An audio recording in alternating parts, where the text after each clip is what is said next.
Hello student, कैसे हैं आप सब लोग। आई होप आप सब लोग ठीक होंगे। आज हम क्लास 8 का सामाजिक विज्ञान का चैप्टर फर्स्ट पढ़ रहे हैं। भारत में ब्रिटिश सत्ता की स्थापना और विस्तार। कि भारत में जो ब्रिटिश सत्ता आई थी उसकी स्थापना कब हुई थी और उसका विस्तार जो है यहाँ पर कैसे हुआ था। चलिए स्टार्ट करते हैं। सिकंदर द्वारा भारत पर आक्रमण के समय से भारत का इतिहास सतत संघर्ष का इतिहास रहा है। भारत की विशाल संपदा कई जातियों और आक्रामकों को प्राचीन काल से ही अपनी ओर आकर्षित करती रही हैं। शक, हूण व मंगोल आक्रमण इसके उदाहरण हैं।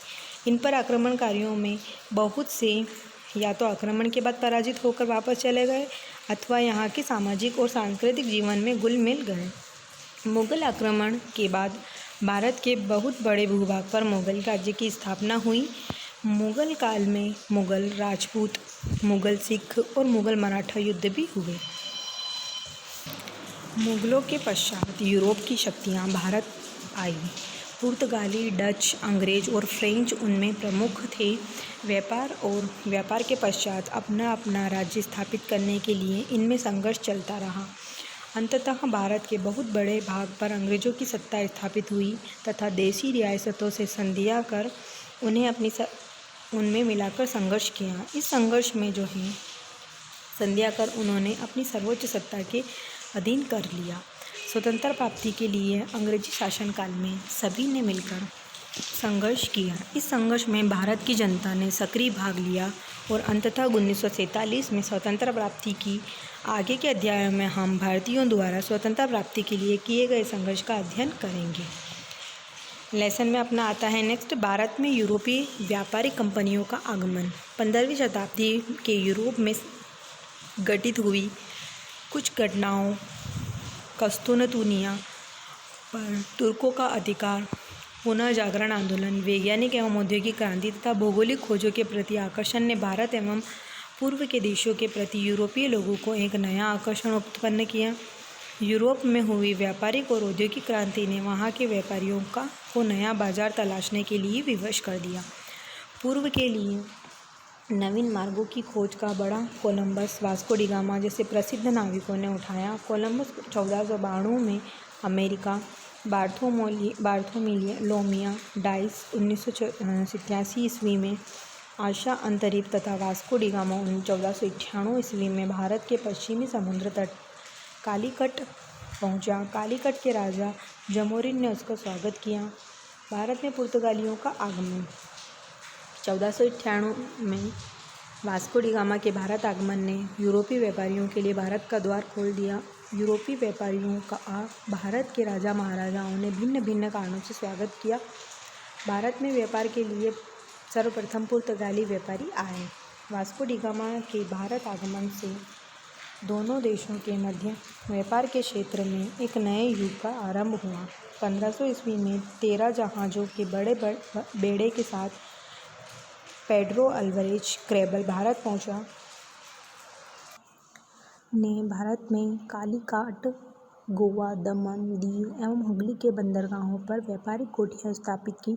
काली मिर्च और मसालों के व्यापार पर अपना एकाधिकार स्थापित करने के लिए उन्होंने 1503 ईस्वी में कोचीन में पहले दुर्ग की स्थापना की। 1505 ईस्वी में पुर्तगाल की सरकार ने फ्रांसिस्को द अल्मेडा को भारत में प्रथम पुर्तगाली वायसराय बनाकर भेजा। 1509 ईस्वी में उसने पुर्तगाली सेना के बल पर द्वीप पर अधिकार कर लिया। 1509 ईस्वी में पुर्तगाली वायसराय अल्बुकर्क ने बीजापुर के शासक यूसुफ आदिल शाह से गोवा को छीन लिया।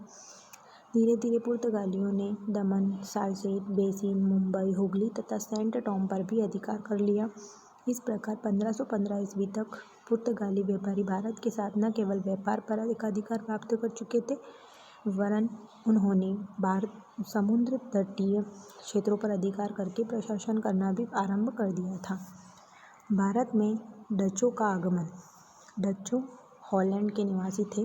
भारत में व्यापार करने के लिए हॉलैंड में 1602 ईस्वी में डच ईस्ट इंडिया कंपनी की स्थापना की गई। भारत में व्यापार पर अधिकार को लेकर डच व पुर्तगालियों के मध्य सैनिक संघर्ष हुए जिसमें पुर्तगाली शक्ति कमजोर हुई। डचों ने शीघ्र गुजरात में कोरोमंडल, समुद्र तट, बंगाल, बिहार तथा उड़ीसा के व्यापारिक कोठियाँ स्थापित की। उन्होंने अपना पहला कारखाना मछलीपट्टनम में खोला।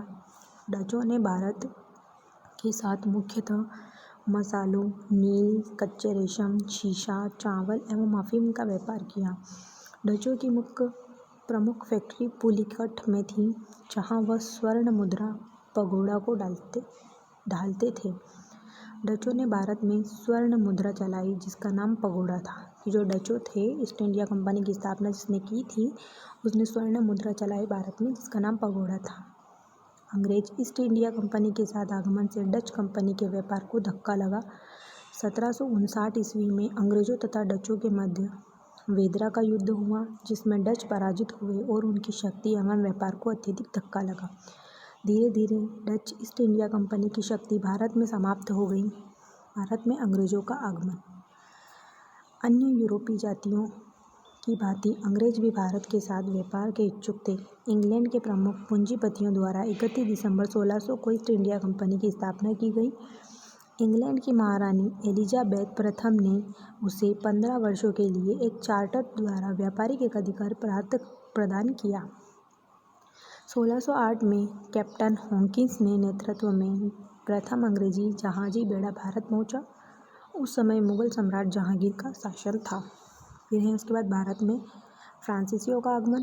तो 1664 ईस्वी में फ्रांस में भारत के साथ व्यापार करने के लिए द इंड ओरिएंटल नामक कंपनी का निर्माण किया गया। फ्रांसीसी के नेतृत्व में 1667 में फ्रांसीसियों का एक दल भारत के लिए रवाना हुआ। 1668 ईस्वी में सूरत में प्रथम फ्रांसीसी कोठी की स्थापना की गई।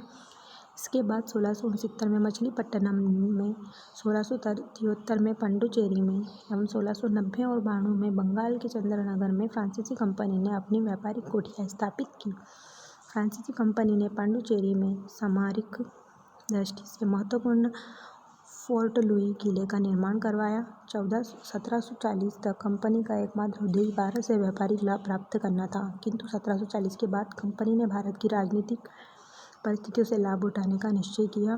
फ्रांसीसी गवर्नर डुप्लो ने इस दिशा में महत्वपूर्ण कार्य किए। डुप्ले के प्रयासों ने ब्रिटिश ईस्ट इंडिया कंपनी के साथ संघर्ष को जन्म दिया, जिसमें फ्रांसीसी पराजित हुए और उन्हें भारत के साथ अपने व्यापार को धीरे धीरे समेटना पड़ा। फिर आते हैं हम मुगल साम्राज्य का पतन और अंग्रेजों द्वारा इसका लाभ उठाना। ये जो है हम नेक्स्ट वीडियो में करेंगे। तब तक के लिए take care and good bye.